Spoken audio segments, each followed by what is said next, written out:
Lord Luis নামক একজন যিনি চিটংয়ের দায়িত্বে ছিলেন, ওনার সাথে ওনার ঝগড়া হয়। বিশেষ করে উত্তরাঙ্গনিয়া বা পার্বত্য চট্টগ্রাম কিভাবে এখান থেকেই পরিচালনা হতো সব দাপ্তরিক কাজ। এখানে বর্তমানে 93 শতক জায়গা জুড়ে রাজবাড়িটা অবস্থিত।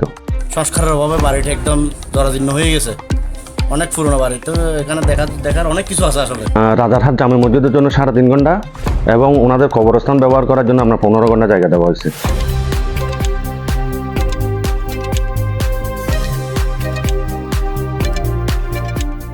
শত বছর পূর্বের একটা ব্রিটিশ আমলের রাজার রাজবাড়ি। এই মহলে প্রতিটা ইট এবং এই যে প্রতিটা মহলে জানান দিচ্ছেন নতুন প্রজন্মকে। একসময় এখানে কি দাপ্তরিক বিভিন্ন কাজকর্ম চলত। বাংলাদেশের বেশ কয়েকটি প্রসাদের ভিতর এটা একটি প্রসাদ আজকে হয়তো বা জরাজীর্ণভাবে পড়ে আছে। একসময় এখানে নামি দামি বিভিন্ন মানুষ এখানে আসতো। এখান থেকে কিভাবে এই যে আমাদের দেশ বিশেষ করে উত্তরাঙ্গনিয়া বা পার্বত্য চট্টগ্রাম কিভাবে এখান থেকেই পরিচালনা হতো সব দাপ্তরিক কাজ।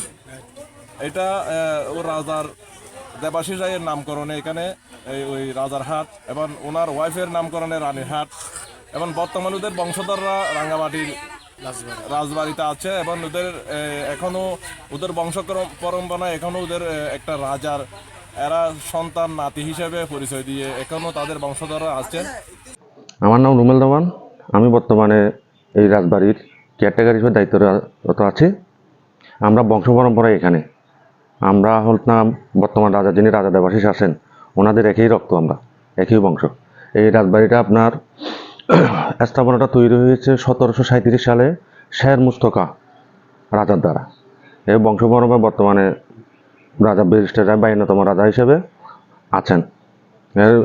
এইখান থেকে আপনার রাজা হরিশ্চন্দ্র যখন, আপনারা জানেন কিনা জানি না, রানী কালিন্দী প্রথম রানী, যিনি পাহাড়িদের মধ্যে প্রথম রানী, চাকমা রাজবংশের, ব্রিটিশদের সাথে সহস্র যুদ্ধ করছিল। লর্ড লুইস নামক একজন যিনি চিটংয়ের দায়িত্বে ছিলেন, ওনার সাথে ওনার ঝগড়া হয়। ঝগড়া হওয়ার কারণে 3 পার্বত্য জেলা ঘোষণা করে, মং সার্কেল, বোমাং সার্কেল আর চাকমা সার্কেল। তখন এখান থেকে বাধ্য করা হয় রাজবাড়িটা রাঙামাটিতে স্থানান্তর করার জন্য। তো আমরা ছোট রাজার বংশধর হিসেবে হরিশ্চন্দ্র নবচন্দ্র বংশধর হিসেবে আমরা এখানে পর্যায়ক্রমে বংশ পরম্পরা আমরা এখানে আসি। এই রাজবাড়ি স্থাপনাটা মূলত এখানে বর্তমানে 93 শতক জায়গা জুড়ে রাজবাড়িটা অবস্থিত। সব কিছু দখলে আছে। তন্মধ্যে আপনার রাজা ভুবন মোহন রাজা ছিলেন, ওনার নামে এবং ওনার নামে একটা সরকারি প্রাথমিক বিদ্যালয় দেওয়া হয়েছে এবং ওনার নামে একটা হাই স্কুল দেওয়া হয়েছে। তারপরে এখানকার যারা স্থানীয় প্রজা ছিল আর কি তখনকার সময়, ওনাদের জন্য মসজিদের জন্য জায়গা দেওয়া হয়েছে, কবরস্থানের জন্য জায়গা দেওয়া হয়েছে। আর সবগুলি ঠিক দখলে, আমাদেরই দখলে আছে। রাজারহাট জামে মসজিদের জন্য 3.5 ঘন্টা এবং ওনাদের কবরস্থান ব্যবহার করার জন্য আমরা 15 ঘন্টা জায়গা দেওয়া হয়েছে। তারপর পাশাপাশি হচ্ছে ইনুসপাড়া একটা মসজিদ আছে, ওইখানে একটা পুকুর দেওয়া হয়েছে।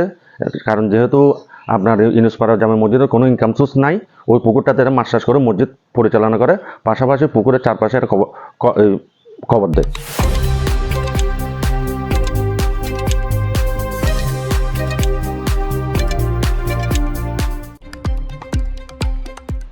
এটা হচ্ছে আপনার, আমরা এখন যেখানে দাঁড়িয়ে আছি এই জায়গাটা হচ্ছে বাংলাদেশের প্রথম ভিক্ষু সীমাগার। এটাও 1864 অথবা এর পরে 1 বছর 2 বছর পরে ওইদিকে এটা স্থাপিত হয়েছে। এটা আমাদের বুদ্ধ সম্প্রদায়ের বুদ্ধ জাতিদের জন্য খুবই গুরুত্বপূর্ণ পবিত্র একটা জায়গা। আর এটা হচ্ছে বাংলাদেশের প্রথম ভিক্ষু সীমাগার। আর আমার বাম পাশে দেখতে পাচ্ছেন সমাহিত করা আছে স্মৃতি মন্দির, একটা রানী কালিন্দী আর একটা হচ্ছে ধর্মস্থান। এখানে শতবর্ষী, এটা অনেক পুরনো রাজা দেবাশিসের বাড়ি। সংস্কারের অভাবে বাড়িটা একদম জরাজীর্ণ হয়ে গেছে, অনেক পুরনো বাড়ি। তো এখানে দেখার অনেক কিছু আছে আসলে। মানুষ না আসলে বুঝতে পারবে না এখানে শীত বিজড়িত বাড়ি, এখানে কি রাজারা কিভাবে থাকতো আগের দিনে, রাজারা কিভাবে এখানে চলাফেরা করতো, এই যে বাড়িটি দেখলে বোঝা যায়।